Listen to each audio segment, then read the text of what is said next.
Bonjour et bienvenue pour ce nouveau journal de la Paracha de la semaine, Parashat Matot, pour Torah Box. Les promesses de Binyamin Netanyahou. S'il vous plaît, tuez mon fils. Obama étrit Trump. Nous sommes en 1996 devant le Congrès des États-Unis d'Amérique. Binyamin Netanyahou est alors fraîchement élu Premier ministre et il fait une déclaration de remerciement, très vibrante comme il a l'habitude d'en faire au Congrès, enfin, ce qui deviendra plus tard son habitude du moins. Et il annonce que ce partenaire extraordinaire que sont les États-Unis, qui année après année ont aidé financièrement Israël, eh ben, doivent arrêter. Et le plus beau cadeau de ce partenariat serait finalement l'aide, la fin de l'aide américaine, fin de l'aide économique américaine à Israël. En 2007, effectivement, les États-Unis cessent toute aide économique à Israël. Maintenant, cette semaine, on va signer, après des mois d'imbroglio, de négociations sur fond de deal avec l'Iran, on va signer l'accord décennal sur l'aide militaire, qui finalement a remplacé l'aide économique. Et donc l'aide militaire des États-Unis à Israël. Alors cette aide, il faut le savoir, est constituée à 90% d'armement américain. Donc on parle d'une aide de 3 milliards 800 millions de dollars par an, 38 milliards de dollars sur 10 ans. On est encore en pleine négociation. Binyamin Netanyahou pense qu'il peut encore gratter 2 milliards.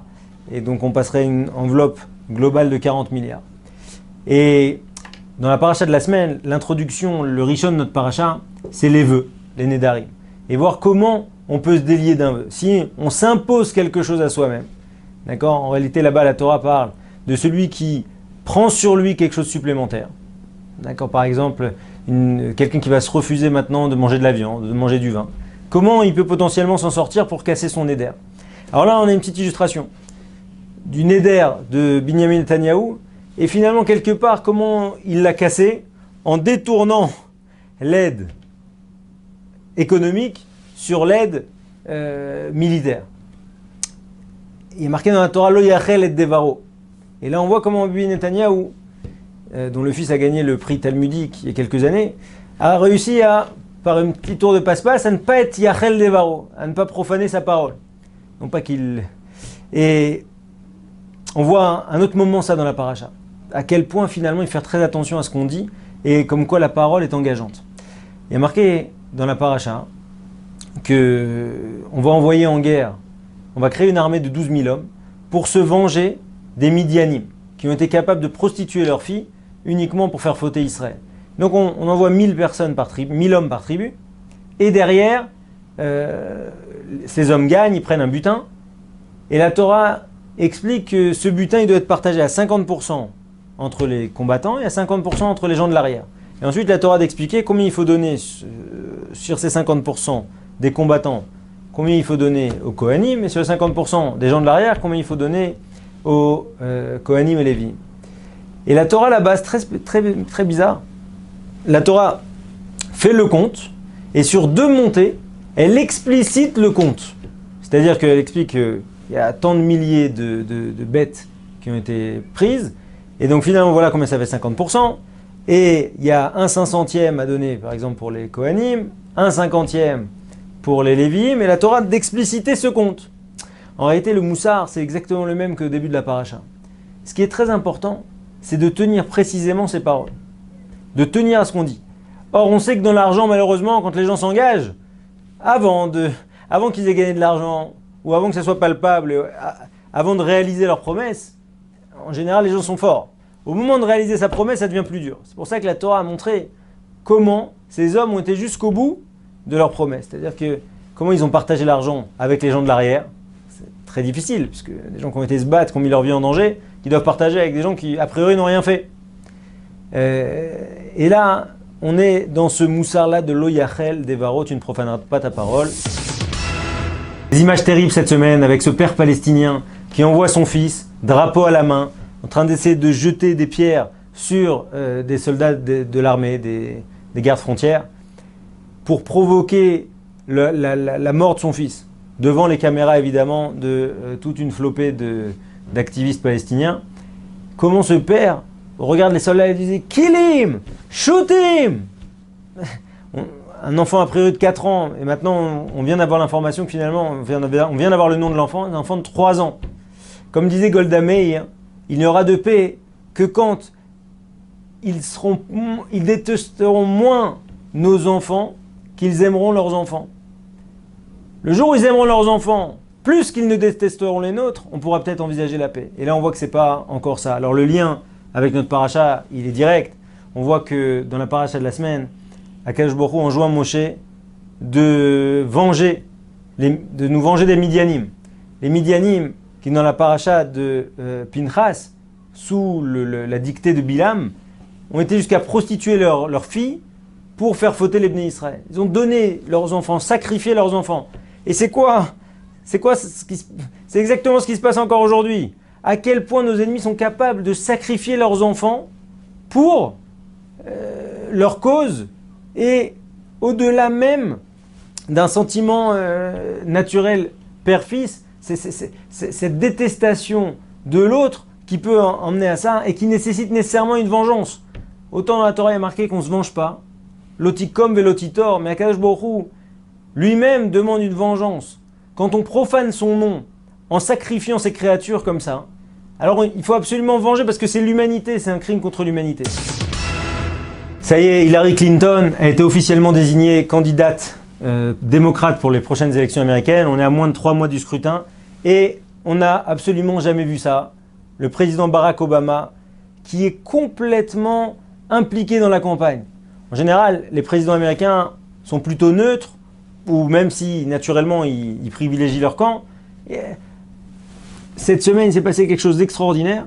Barack Obama, en rendez-vous diplomatique avec le président coréen, qui pendant l'interview de presse traditionnelle explique comment Donald Trump n'a pas sa place, qu'il est incapable de gérer une nation aussi puissante que les États-Unis, que c'est un incapable, que on le voit, c'est quelqu'un qui provoque des scandales et qui même à l'intérieur de son camp n'arrive pas à trouver adhésion. Comment cet homme-là va être capable de gouverner le pays et qui demande vraiment aux républicains même de se rallier derrière la candidate Clinton, etc. etc. C'est incroyable, véritablement incroyable. Alors, ça c'est à mettre en lien avec la paracha de la semaine. Dans notre paracha, on a Reuven et Gad, 2 tribus qui ont beaucoup de troupeaux. Et ils viennent voir Moshe Rabbeinu, ils viennent lui dire, tu sais, nous on a beaucoup de troupeaux, et finalement la terre d'Israël, elle nous semble trop aride pour nous, elle est moins intéressante. On est passé par la Transjordanie, parce qu'il va devenir après la Transjordanie. Les territoires qu'on a gagnés auprès de Sichon et de Moab et de Hog, et pour nos troupeaux ça semble parfait. Donc on veut s'installer sur ces territoires-là. Moshe, entendant ça, rentre dans une colère extraordinaire. Il dit, comment c'est possible? Il y a quelques années, 40 ans de cela, on a envoyé des explorateurs qui ont craché sur la terre d'Israël, qui ont ramolli le cœur de leurs frères, qui ont empêché finalement de rentrer en Eretz Israël. Et vous aujourd'hui, alors même qu'on s'apprête à la conquête de la terre, alors même que Yoshua, moi-même je ne peux pas rentrer en Eretz Israël, Yoshua va prendre la place et Yoshua va faire en sorte de partager la terre entre les tribus. Vous aujourd'hui, vous refusez la terre d'Israël. Et on a comme ça une diatribe de Moshe Rabbeinu sur une quinzaine de psukim. Sauf que l'intention de Reuven et Gad était bonne. À savoir que eux d'emblée, ils pensaient participer au conflit de conquête avec les autres tribus et derrière retourner auprès de leur famille.